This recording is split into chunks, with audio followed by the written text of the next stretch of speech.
Minggu ini kita akan menonton Emilia Romagna Grand Prix di Imola. Yaitu sih kalau balapannya bakal berlanjut ya, karena ada rumor bahwa pada saat gue record video ini, bisa aja balapan dibatalkan karena cuaca ekstrim ya.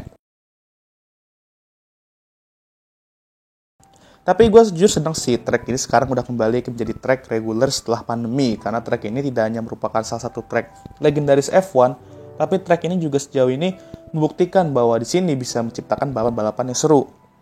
Imola sendiri memiliki kenangan-kenangan indahnya, tapi ada juga kenangan-kenangan yang tidak indahnya. Dan hari ini gue akan bahas kenangan yang enggak indahnya.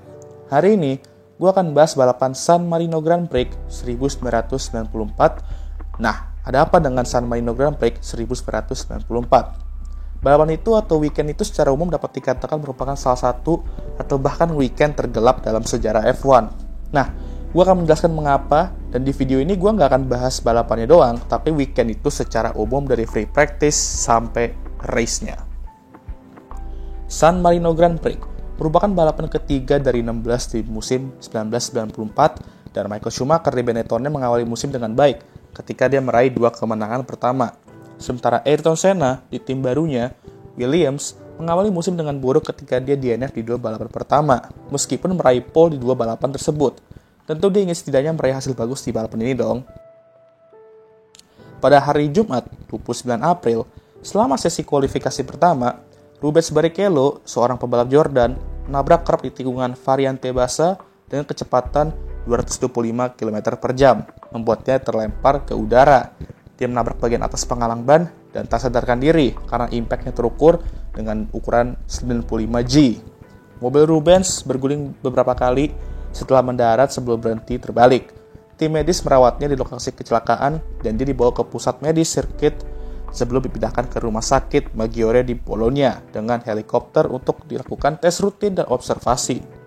Rubens menderita kesleo pergelangan tangan dan hidungnya patah. Lidah Rubens juga mengalami jalan napasnya selama kecelakaan itu, dan pekerjaan darurat yang dilakukan oleh Dr. FIA, almarhum Sid Watkins, menyelamatkan nyawanya. Yes, bisa aja dia kehilangan nyawanya setelah crash tersebut. Namun untungnya, Rubens mampu sadar kembali dan menemukan rekan senegaranya, Ayrton Senna, mengawasinya di pusat medis. Setelah mengetahui Rubens selamat dan baik-baik saja, Ayrton kembali ke mobilnya dan melanjutkan sesi latihannya. Rubens kembali ke pertemuan balapan keesokan harinya, meskipun hidungnya yang patah dan gips di lengannya memaksanya untuk absen selama sisa weekend ya. Esok harinya pada tanggal 30 April, 18 menit memasuki sesi kualifikasi terakhir, pembalap Austria, Roland Ratzenberger, gagal melewati kurva Villeneuve di mobil Simtek-nya. Dia kemudian menabrak dinding penal beton hampir secara langsung dan terluka parah. Kekuatan benturan tersebut menyebabkannya mengalami patah tulang tengkorak basal. Roland Ratzenberger di musim pertamanya sebagai pembalap F1 telah melindas trotoar di tikungan EQ Minerali di lap sebelumnya, yang dampaknya diyakini telah merusak sayap depannya.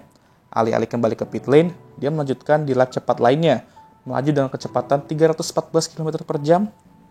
Mobilnya mengalami kerusakan sayap depan karena kemungkinan kegagalan 2 baut yang memasang sayap ke bagian bawah hidung setelah menghadapi curbing, membuat dia tidak dapat mengendalikannya sebagai akibat hilangnya downforce. Sesi dihentikan sementara dokter dan petugas penyelamat merawat Roland setelah awalnya dibawa dengan ambulans ke pusat medis di sirkuit. Pengemudi kedua yang dirawat di sana selama akhir pekan ini. Sesi dimulai kembali 48 menit kemudian, tapi beberapa tim, termasuk Williams dan Benetton, tidak mengambil bagian lagi dan berita buruk menimpa dunia balap ketika Roland Ratzenberger dipastikan meninggal akibat beberapa luka yang dideritanya pada pukul 2:15 menit waktu setempat. Kematiannya menandakan kematian akhir pekan balapan F1 pertama sejak Canadian Grand Prix 1982, Riccardo Paletti. Profesor Sid Watkins di saat itu yang mengepalai tim medis on track Formula One mengingat reaksi Ayrton Senna terhadap berita tersebut dan menyatakan bahwa Ayrton Senna hancur dan menangis di pundaknya. Sid Watkins mencoba membujuk Ayrton Senna untuk tidak melakukannya. Yang dimaksud ialah balapan keesokan harinya. Dan dia juga bertanya kepadanya, apalagi yang perlu Anda lakukan? Anda telah menjadi juara dunia 3 kali. Anda jelas merupakan pembalap tercepat. Berhentilah dan ayolah memancing bersama saya. Ayrton Senna kemudian menjawab, Sid, ada hal-hal tertentu yang tidak dapat kami kendalikan. Saya tidak dapat berhenti, saya harus melanjutkan. Ayrton Senna juga berhasil meraih pole ketiganya musim itu, disusul oleh Michael Schumacher dan Gerhard Berger. F1 masih berduka dengan kiannya Roland Ratzenberger keesokan harinya. namun balapan terus berlanjut. Saat start, JJ Leto di Benettonnya stall di grid. Petrolami mulai dari grid paling belakang.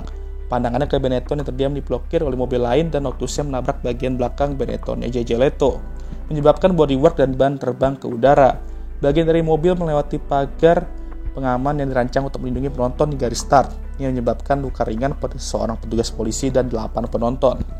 Tidak ada red flag yang dinyatakan sebagai akibat dari kecelakaan tersebut, namun safety car yang dikemudikan oleh Max Angelelli dikerahkan.